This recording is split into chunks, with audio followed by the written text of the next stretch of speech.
Area 51. Former employee. They'll triangulate on this position really, really soon. What we're thinking of as aliens, they're extra-dimensional beings. What we just heard was a call into the Art Bell radio show, where the caller claimed to be a former employee of Area 51 and revealed information about alien life. Now, the craziest thing is, the transmission was briefly knocked off the air during the call, making it the first time to happen in the show's history. In this video, we're gonna take a look into some of the creepiest ever recorded calls into radio stations. Art Bell was a radio host who presented this show Coast to Coast AM, which was known for tackling paranormal and mysterious topics. A person called in claiming to be a former employee from Area 51. Area 51, codenamed Dreamland, is a highly classified United States Air Force facility within the Nevada test range. People such as Bob Lazar claim to be a former employee at a facility on the complex known as S4. He claimed his work was to reverse engineer an alien craft which came from the Zeta Reticuli star system. The Zeta Reticuli star system in popular culture is believed to be an origin place of aliens, which have commonly become known as the Greys. The Greys are believed to be fourth dimensional entities which have grey or pale-like hairless skin with round heads and jet black eyes. Bell Laboratories, through experimentation, figured out the current third dimension which we exist in functions on a wavelength of 7.23 centimeters. In relation to harmonic theory, this translates over to the pitch notation number of 8, giving back the note of D8. This reveals by that theory, the third dimension's 8th overtone within the spectrum of wavelengths is 7.23 centimeters. This whole universe functions on one wavelength, 7.23 centimeters. Everything from the macrocosm down to the microcosm. That's in this three-dimensional reality. And if you go to the next dimension, it's going to have some other wavelength. Author Val Valerian, who has experienced in out-of-body travel, revealed during a radio interview that the so-called Greys exist within the first and second overtones of the fourth dimension, meaning the so-called Greys would exist in the wavelengths of 5.73 centimeters and 5.23 centimeters, being the first two wavelengths of the fourth dimensional octave. The Greys,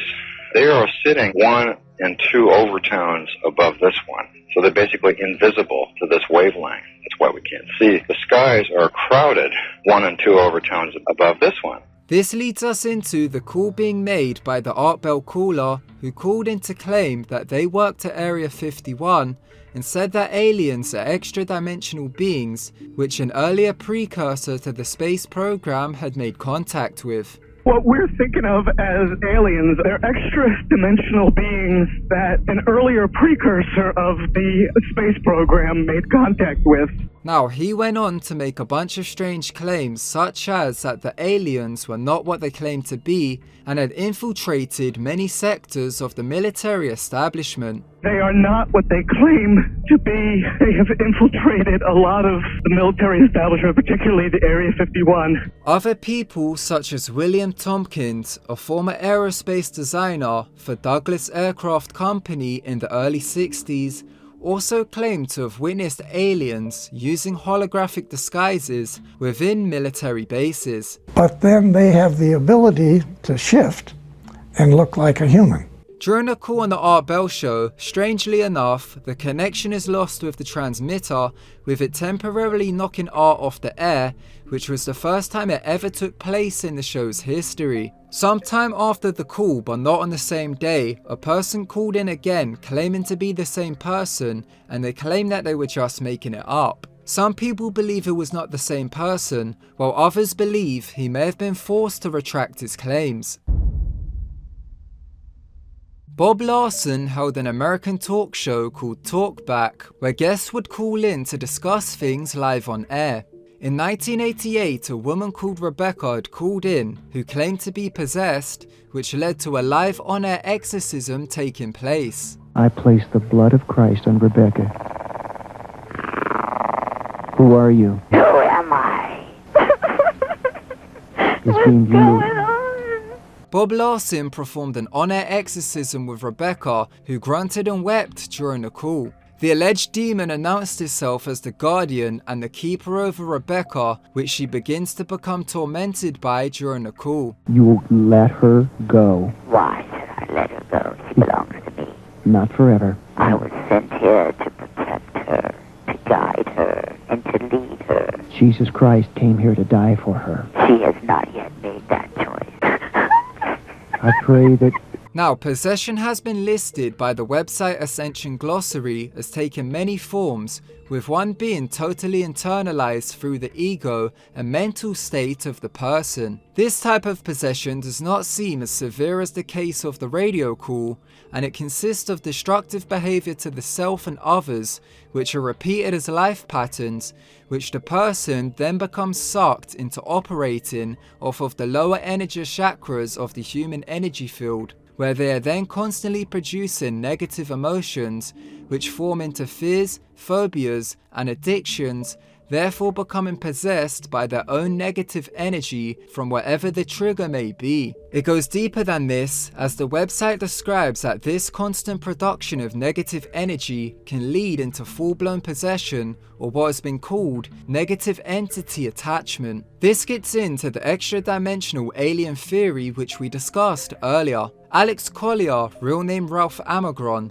claimed to be a contactee of aliens, with his conscious awareness of it dating back to the 1980s. He claimed that the beings called the Greys are energetic vampires who, from the unseen wavelengths, usurp negative emotional energy from the human energy field. They actually feed off the energy. They're vampires. The Zeta Reticulan Greys. The Greys, right.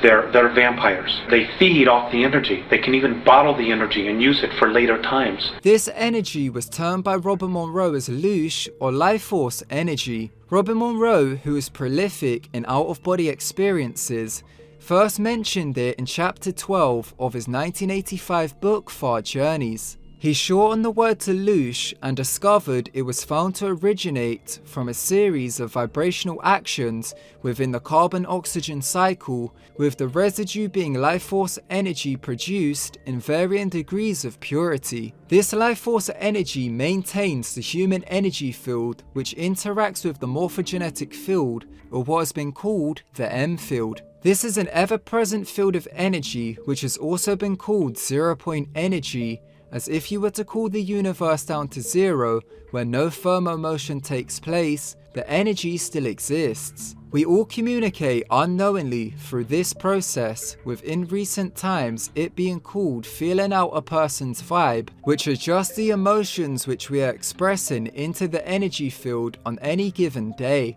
When people are possessed by their own ego being caught up in daily fearful energy, Alex Collier claimed entities such as the Greys attach themselves to that person as they drain their life force to use it as an energy source. Robert Monroe termed these variation of beings as Loosh collectors. In severe cases such as the one perceived in the phone call, the entities can allegedly interface with the human energy field through the resonance of vibrational matches, where they begin to override the energy field and become an inhabitant of the person's field, therefore bringing about signs of possession, which is used to generate excessive amounts of destructive life force energy to then be used as a food source. Bob Larson was influenced by the call, which led to his first attempt at fiction writing, inspiring his book Dead Air Noise. Once again, another Area 51 call from the Art Bell Show. Way before the Area 51 raid of 2019, a pilot called into Art Bell while flying lowly into the restricted airspace of Area 51. The caller claimed to be flying from Fort Worth in a small airplane with the intentions of making it into the restricted airspace of Area 51. He claimed to have been former United States Air Force who wanted to see what they were hiding there under black projects and UFOs. When you fly into that zone, they are going to either force you down or shoot you down. Don't you know that? As American citizens, we have the right to know what's up there in this Area 51. I see there's bunching UFOs and there's all kind of things out here. This comes from the idea that alien technology is being housed at Area 51, which has been exacerbated by people such as Bob Lazar and William Cooper. William Cooper claimed to be a former US naval officer who in 1972 was shown alleged classified documents revealing numerous secret projects relating to alien involvement within the US military. In 1989, he went public, and the information he provided expanded the pieces put forth by Bob Lazar mentioned earlier. Cooper claimed he read a document which revealed a project called Project Pluto, which had the objective to evaluate all UFO information which was pertaining to space technology. The means of Project Pluto, according to Cooper, was to recover all crashed or downed alien craft. According to Cooper, this project expanded into Project Pounce in 1968, which was allegedly responsible for duplicating downed spacecrafts with the objective of reverse engineering and building upon it. William Cooper claimed bases on the Area 51 complex and an alleged base in Dulce, New Mexico were responsible for housing the alien technology. Cooper claimed these areas were under complete control of the US Navy and all employees were on the payroll of the US Navy, which coincides with Bob Lazar's claims of being hired by the US Navy to back engineer UFOs at S4 on the Area 51 complex. William Cooper claimed he read documents about Project Red Light being an alleged project which had the objective to test fly recovered alien craft which was allegedly conducted at Area 51. The caller into the Art Bell show claimed that he was flying into Area 51 to look for evidence pertaining to this information. After he claimed he made it into the restricted airspace, he then reports of being tailed and coming into some trouble before the line goes dead. They're shooting at me now! Oh God! Think it's going in!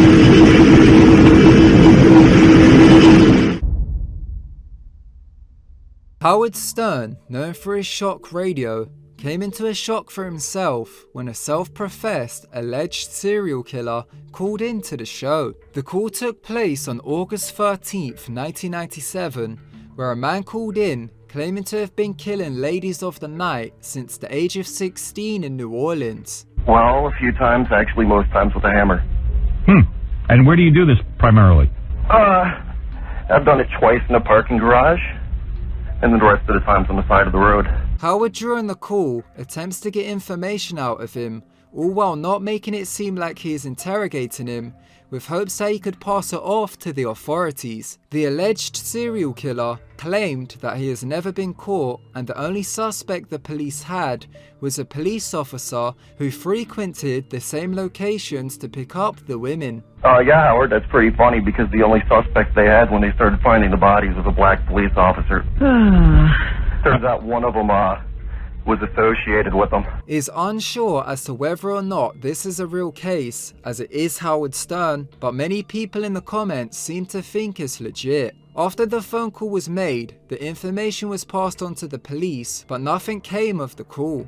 Many theories have come about as to who the caller might have been, with one of them simply being named the New Orleans serial killer. This was an unidentified serial killer in the 1990s, which was never caught, who preyed on women who he believed were prostitutes in New Orleans. Now, others believe it was the Storyville Slayer, which was the nickname of an American serial killer who is still at large, who murdered at least 24 prostitutes in New Orleans from 1991 to 1996. Now, some believe it was simply a hoax carried out by comedian and YouTuber Ed Bassmaster, who performs characters. This has come about due to Howard Stern mistakenly calling him Ed at the start of it, which indicated that he was reading off some type of script or information which was given to him that the person was called Ed. The killer then corrects Howard and tells him to call him Clay.